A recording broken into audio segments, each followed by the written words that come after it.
Hello, नमस्कार दोस्तों। आज हम बात करेंगे बाटा इंडिया स्टॉक के बारे में और जानेंगे इसके इम्पोर्टेंट सपोर्ट और टारगेट के बारे में। साथ ही ये वीडियो आपकी एजुकेशन के लिए है, बाय सेल की कोई एडवाइस नहीं है। फिर भी आप ट्रेड करते हैं तो अपने फाइनेंशियल एडवाइजर से कंसल्ट करें। तो चलिए वीडियो की शुरुआत करते हैं। सबसे पहले अगर आप यहाँ पर देखेंगे तो स्टॉक में मैंने मंथली चार्ट लगा के रखा हुआ है और स्टॉक ने क्या किया था, इस हाई को ब्रेकआउट करके एक नया हाई यहाँ पर बनाया और इस हाई को ब्रेकआउट करके स्टॉक ने यहाँ पर हाई बनाया जो 2211 रुपए का है। और उसके बाद से स्टॉक जो है हमारा लगातार नीचे की तरफ जा रहा है। और किस तरह से स्टॉक ने इस लो को तोड़ा, फिर स्टॉक ने इस लो तक पहुंचाया और अब स्टॉक का जो सपोर्ट लेवल बनता हुआ नजर आ रहा है वो 1380 का बना है। और अगर आप देखेंगे तो 1380 रुपए का फिर से स्टॉक ने हमारा सपोर्ट बनाया मंथली चार्ट में।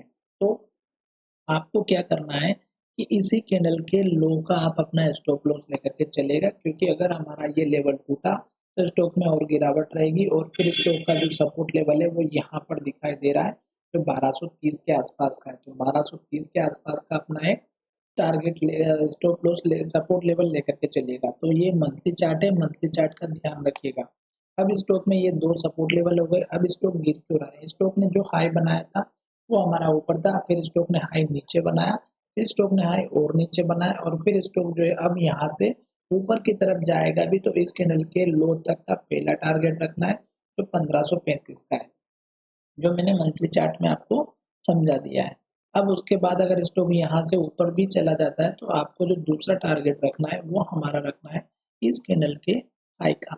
ये इसके बाद का टारगेट रहेगा 1635 या 40 का, जो भी टारगेट है इस कैंडल का हाई देख लीजिएगा 1640 का, ये उसका टारगेट रख लेना है।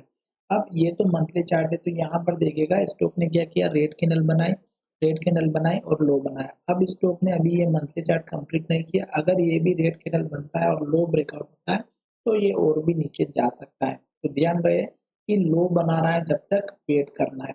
अब हम चलते हैं डेली चार्ट में। तो डेली चार्ट में अगर आप देखेंगे तो स्टॉक जब गिर रहा था तो गिरते गिरते स्टॉक ने इस लो को तोड़ा, यहाँ पर लो बनाया, फिर यहाँ पे लो बनाया और इस लो के दिन फिर से स्टॉक ने हमारा सपोर्ट लिया। और ये जो सपोर्ट बना है अगर आप इसको देखेंगे तो इस सपोर्ट लेवल पर स्टॉक ने हमारी हैमर कैंडल बनाई जो यहाँ पर आपको दिखाई दे रही होगी। और स्टॉक ने जैसे हाई का ब्रेकआउट किया स्टॉक ऊपर गया और स्टॉक कहाँ तक गया, पहला जो टारगेट था इस कैंडल के हाई तक पहुंचा और दूसरा टारगेट अगर आप देखेंगे तो इस कैंडल के हाई तक, ये दो ही टारगेट अचीव किए स्टॉक ने। अब स्टॉक जो धीरे धीरे धीरे ऊपर की तरफ जा रहा है तो इस टारगेट को आप लेकर के चलिएगा, पहला वाला जो 1474 रुपए के आसपास का है। दूसरा टारगेट इस कैंडल का हाई रखिएगा जो 1496 का है। ये दो टारगेट अगर आपको अचीव हो जाते हैं तो फिर आपको टारगेट मैंने ऑलरेडी बता दिया है। स्टॉप लॉस की अगर बात करते हैं या सपोर्ट लेवल की भी बात करते हैं तो आप यहाँ पर देखिएगा कि जो लास्ट का अभी हैमर कैंडल का जो लो बना है ये अपना लेकर के चलेगा 1380 रुपए के आसपास का। ये मैंने आपको अच्छे से समझा भी दिया है। और अब स्टॉक जो है यहाँ से लेके यहाँ तक नीचे आया हुआ है डाउन ट्रेंड में, क्योंकि 200 दिनों के मूविंग एवरेज के नीचे चल रहा है।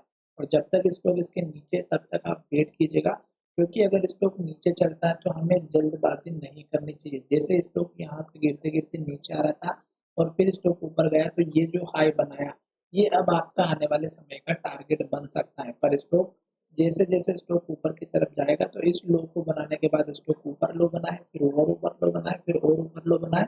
तो इस तरह से आपको टारगेट रखना है। टारगेट मैंने समझा दिया है, बता भी दिया है। और आपको पुराने टारगेट को बिल्कुल लेकर के चलना है। जैसे कि यहाँ पर अगर आप देखेंगे तो ये जो लो बना हुआ था ये हमारा यहाँ पे 3 बार टारगेट बना। और अगर आप इसी तरह से चेक करते रहेंगे तो आशा करता हूँ कि सारे टारगेट आपको हिट होते हुए नजर आएंगे।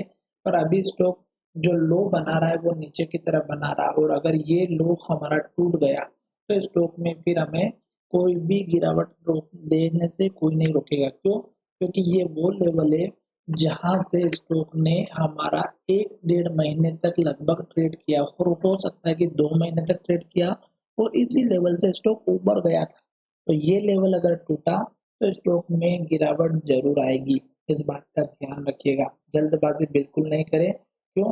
क्योंकि स्टॉक में कंफर्मेशन आने का वेट कीजिएगा। स्टॉक अगर ऊपर की तरफ जाएगा तो इस लो के ऊपर लो बनाएगा, फिर स्टॉक और ऊपर लो बनाएगा, फिर स्टॉक और ऊपर लो बनाएगा और ये जो हाई है इनको अचीव करता हुआ जाएगा। तो चलिए वीडियो को विराम करते हैं, धन्यवाद।